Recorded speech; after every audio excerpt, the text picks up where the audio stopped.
Hola, hola, hola, sean todos bienvenidos a Memorias Pedagógicas. Soy Girleán Montiel Velandia, licenciado en Educación Artística y Cultural, y el día de hoy vamos a hablar de algo que vivimos y que considero que es el momento oportuno para cuestionar, que sin embargo lleva más de 100 años y funciona prácticamente lo mismo. Se estarán preguntando, ¿a qué se refiere? La respuesta es la escuela. No a la escuela imaginaria, la escuela que todos queremos conocer. Me refiero a esa escuela real, a la que conocemos, a la que muchos de nosotros vivimos en nuestro día a día y en la que hoy trabajamos como docentes. Pero entonces, ¿por qué si el mundo cambia constantemente? Tomando ejemplo los celulares, cada año sacan una nueva versión. Un ejemplo claro sería el iPhone 17 como prueba de ello. Entonces, ¿qué pasa con la educación? Porque sigue siendo prácticamente la misma. Esa es la pregunta que nos invade en nuestras cabezas y la idea es darle una pronta solución.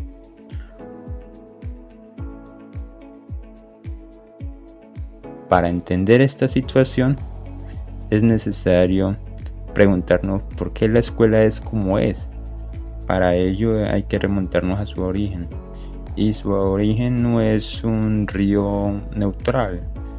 Según Gabriela Ossenbach, investigadora que lleva más de 10 años estudiando los sistemas educativos en Iberoamérica, nos afirma que los sistemas educativos latinoamericanos no surgieron de manera espontánea, ni fueron diseñados con un propósito muy concreto.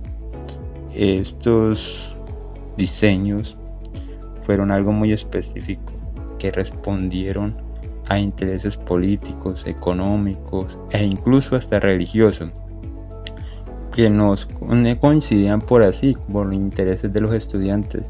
No, antes si nos percatamos en Colombia, eso se ve con mayor claridad y en particular como los investigadores Pérez e Idarra en su análisis histórico que plantean que la educación colombiana ha sido un campo de disputa entre el Estado y la Iglesia, entre proyectos políticos nacionales, entre modelos importados y realidades locales. Entonces, ¿qué es lo que pasa? Eso ocurrió hace siglo XIX y no solamente se quedó en el siglo XIX, sino que se quedó en las estructuras de nuestro aula, viéndose reflejado en los horarios, en cómo organizamos los asientos, en quién es el que habla, quién es el que escucha, quién es el que toma las decisiones. Para el investigador Mark Pretsky, lo resume en una frase que considero muy devastadora, pero es pertinente llevarla a colación cuando afirma que tenemos escuelas del siglo XIX con docentes del siglo XX y estudiantes del siglo XXI. Hay una desconexión histórica estructural que no solo resuelve con las intenciones, pero entonces esto tiene una teoría y hay un grupo de pensadores que lo analizaron a una profundidad que todavía no se interpreta. Se llama la Escuela de Frankfurt, con adornos de Horkheimer y Marcuse, quienes desarrollaron la que hoy se conoce como la teoría crítica, esa perspectiva que cuestiona como la modernidad, cómo se convirtió en la razón de una herramienta de control y no de liberación. Investigadores como Baselca, Londoño y Treviño en el año 2017 afirma que la escuela nos ayuda a ver cómo las instituciones, incluida la misma escuela, pueden reproducir lógicas de denominación, es decir, ese disfraz de neutralidad y de objetividad. Entonces hay cosas muy concretas en el aula. Un ejemplo claro sería un niño curioso que hace preguntas de manera muy constante.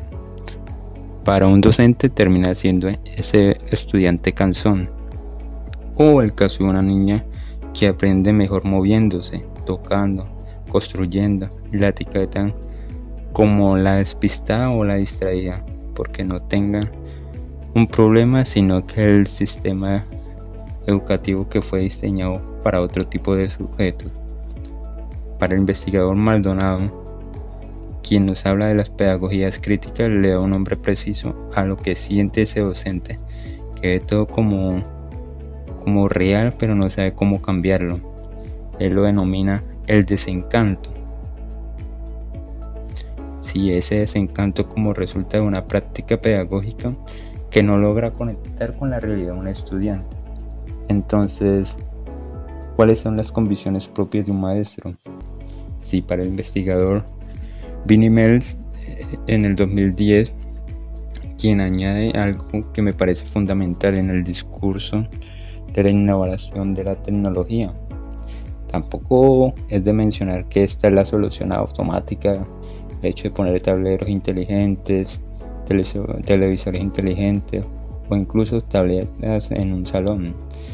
Como un docente agotado y sin formación no va a transformar nada, solo actualiza el problema. La tecnología, sin ser crítica, es simplemente control de esa mejor pantalla. Pero entonces, ¿qué hacemos ante esta situación?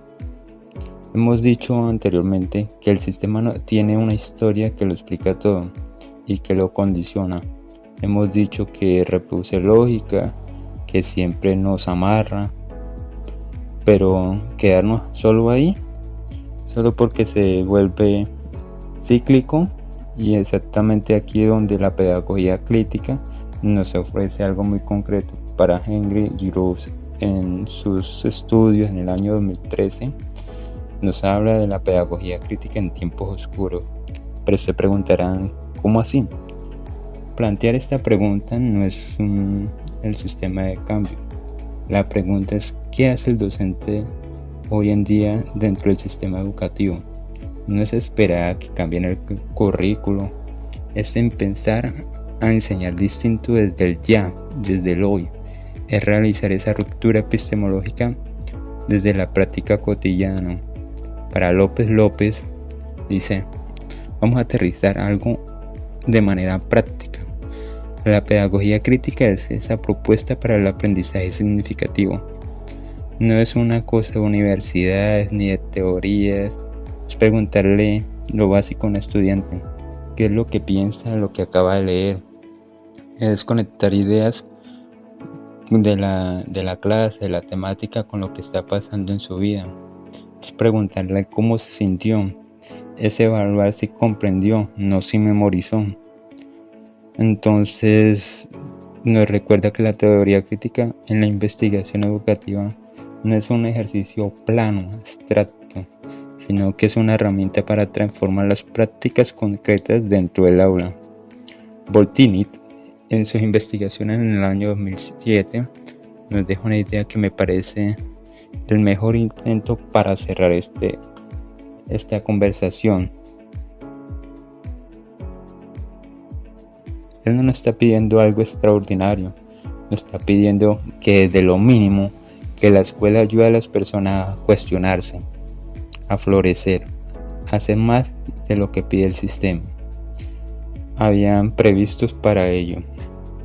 Entonces, podemos decir que la escuela que tenemos tiene una historia que la explica y que la apoya. Esa historia no es un destino, es un punto de partida para la crítica como docentes, para desde ya decir, podemos empezar con acciones concretas que promuevan el diálogo en el aula, diseñar actividades que conecten con la vida del estudiante y evaluar desde ya la comprensión y no la memorización, como se suele ver en el aula.